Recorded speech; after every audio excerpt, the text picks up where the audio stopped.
Hi, I'm Paula Jean Harrison, and we are here at Money 2020 in Las Vegas. Why don't you introduce yourself for us, please? Thank you for having me. So my name is Joakim. I'm one of the 3 co-founders of Minna Technologies, and we do a lot of activity within the subscription economy, which I think is our topic of today. Yes, absolutely. But before we get into that, how are you finding the event so far? I think it's lovely to meet people. So I visited Money 2020 a couple of years back, and since then we've all been living in Zoom, right? So just walking around and seeing legs is a fascinating experience. I had a great chat with someone before about how it's great to see how tall everyone is. Exactly. And it's like you can guess heights. It could have been a party game we could have done. Everyone guessed the height. For sure. Yeah. For sure. So, right, let's get into it. Subscription economy. What's happening at the moment? What are the trends? I think this trend has been going on for quite a few years now, where consumers are adopting more subscriptions than we did before. Mm-hmm. So an easy example is that we don't buy CDs and DVDs, but most of us have streaming services to complement those needs, right?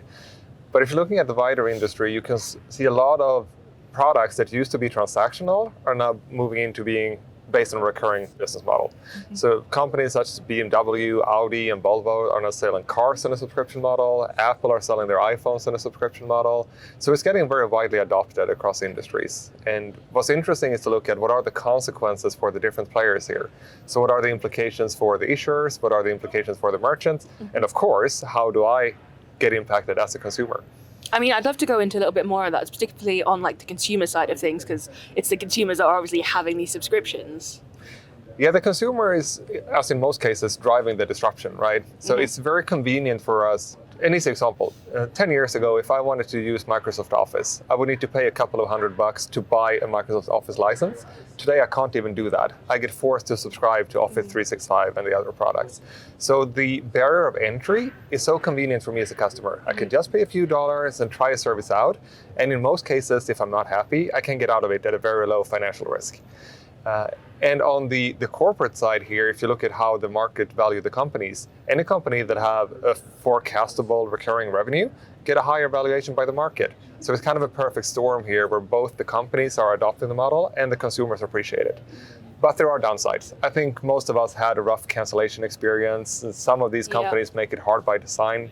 And the more subscriptions you have, it kind of escalates. Yeah, absolutely. I think that is a shared experience by pretty much everyone right now trying to cancel something that they just cannot figure out how to do it. And I guess, what does this mean for the merchants then, though, on their side of things? How are things progressing for them? Yes, speaking here at Money 2020, we just listened to one of the big streaming merchants here on stage, and they really emphasize the value of retention. Mm-hmm. So the past years has been all about acquisition and growth and what's our customer acquisition cost. And they gave us a quote on stage now that retaining a customer is 5 times more efficient than acquiring a new customer. Right. So I think with the current cost of living crisis and the inflation, it's even more important now than ever for merchants to retain their customers. So I think their focus is shifting a bit here. Yeah, absolutely. And do you think we're ever going to get to kind of like a subscription fatigue? Because like you say, suddenly everything's a subscription model, and are people going to get sick of paying a lot for everything? Like, you've got to have your Netflix, your Hulu, your Disney Plus, and that's just streaming. Are things going to die down, do you think, or are they just going to keep on going? I think it already happened. So we are suffering from that right now. There was a ton of research conducted in the late stage of the pandemic because the pandemic really accelerated this. When we were stuck at home, we just added more and more subscriptions, entertainment, home workout, home grocery delivery, and everything in between. And now it's pretty frustrating when you have those $5, $7, $9 a month that just keeps on going. And especially if you look at a family situation, let's say that you have kids and your child signs up for PlayStation using your credit card. Like, you don't even have the password to the service. How do you get out of it? So the amount of frustration and the reluctance to add another recurring bill, it's really there right now. So what about on the flip side of that then? Obviously, subscriptions are pretty convenient for everyone. How does that factor in? There is a lot of benefits for a consumer to adopt a subscription service in the first place, but tying it back to the subscription fatigue topic, it's just as important to get out. So we see that roughly 38% of consumers that cancel something, they actually want to resubscribe to it. Right. And to enable that willingness to re-engage, you need to have a seamless offboarding. And this is extra visible in content-based services. So if you're into sports, you may sign up for a streaming service when your favorite team starts playing, and when the season ends, you want to get out of it, but you want to get back when the next season starts, right? Mm-hmm. So how can merchants really benefit by this? By making it easy for consumers to manage their relation, which includes going out, because that increases the likelihood of coming back.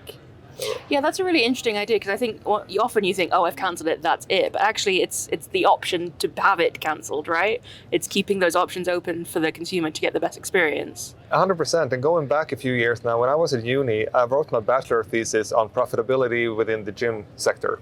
And I came to the conclusion that the gyms that have running membership, so no contract obligation, not 12 months, no 24 months, just you pay monthly, they actually had a longer average lifetime than the contracts that were signed up for a fixed term. So just knowingly that you can cancel will actually mean that you stay longer. Yeah. Because you're comfortable that I know that I can get out, so I don't need to do it now. Yeah, absolutely. And I guess, what's next? Where does the future hold for this kind of thing? So let's touch a little bit on the issuer in this equation because we haven't touched on those yet. So the consumer behavior to adopt subscriptions, it will remain. And Gartner is saying that come 2023, which is just around the corner, Right. 75% of all new businesses that starts will be based on a recurring model. So those two stakeholders, they will keep on growing.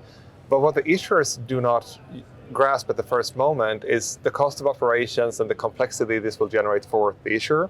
So if you're living in the UK or in the US, for example, both of them are regulated markets. So if I have a problem with a streaming service charging me and I forgot my password, for example, I can actually reach out to my bank and ask them to stop the future payments. And they are obliged to do so by regulation. So this amount of manual work tied to their cardholders activating more subscriptions is growing exponentially. So I had a conversation with the Forrester analyst recently, and he said this is the slow-moving car crash because the consumers has already adopted this behavior, but the issuers do not feel the true pain yet. So there's a big opportunity for issuers to become upfront on this trend and actually capitalize on it rather than take the cost of it. So where do the banks factor into all this? What is their response? I think most of the issuers, so the banks that have a big part of their business running on their card business, especially here in the US, they are so keen to protect their payment volumes. And when your behavior shifts, so you're stopped buying that transactional CD, you have a really big opportunity to catch that streaming service running on your cards, right? So we know that 51% of Americans, they are more likely to sign up for a subscription if they know that it's easy to cancel. So here you have an opportunity to really take that top of wallet position that if subscription management is easy, you will actually increase your incremental spending. And we saw this in the music industry. So when we still purchase CDs, we spent on average $60 a year on CDs. That was 4 CDs per year. Now I pay $10 a month. So suddenly I double my consumption of music in terms of dollars just by moving it from transactional to subscription-based. So how can any issuer make sure that as much of this money as possible run through their cards? That's a great revenue opportunity right there. Yeah, and I think from what you've been saying, it's very clear that there's a lot of potential and a lot of gain for all three aspects of this subscription. You know, there's so much opportunity for everyone to benefit when it's all managed correctly. If it's done right, because it can also flip the coin and hurt everyone. Right. So the merchants don't want to suffer unnecessary churn, the issuer don't want to suffer that increased OpEx, and the consumer don't want to have that subscription fatigue. So can you find that point in between where you make it seamless for all stakeholders to grow in this space? It's a golden position. Yeah, absolutely. And then just finally, I know you have some research coming out very, very soon. I'd love to know a little bit about what we can expect from that. Lovely that you mentioned it. So we're about to publish this in the first half of November. We've done an incredible amount of research, so you'll get to learn from 20 very senior stakeholders in the industry. Across all of these stakeholders, we're looking at the merchant side, the issuer side, and the consumer side. So stay tuned and take part of it early November. Amazing. Well, we look forward to seeing that. But thank you so much for chatting with me today. It's been great to hear more. Thank you for having me.